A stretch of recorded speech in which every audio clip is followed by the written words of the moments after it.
एगो भाई रहे जौन हमरा के जिम में देखलस वीडियो हमार, त कमेंट का कैलस और कुछ लोगन से कहले भी रहे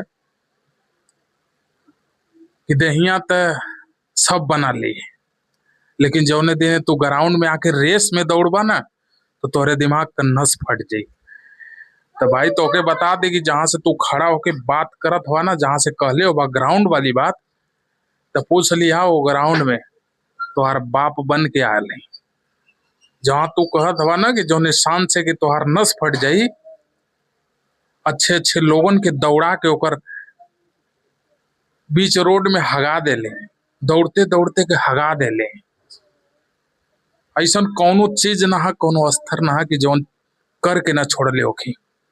रेस 5 किलोमीटर ना, 10 किलोमीटर ना, 50 किलोमीटर रेस लगौले है और लगा के, और एक दिन ना 2 दिन ना 5 साल लगौनी, 5 साल।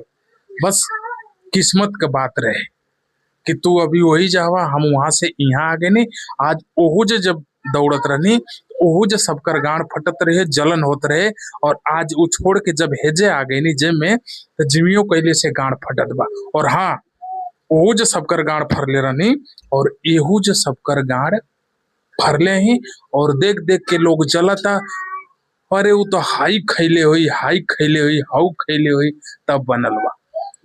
ई शरीरिया देसी है, कोनो पाउडर का बनावल ना है। ठीक बा,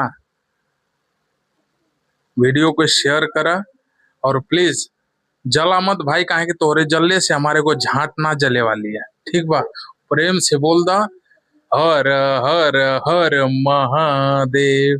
ठीक बा, तो उन्हीं के जल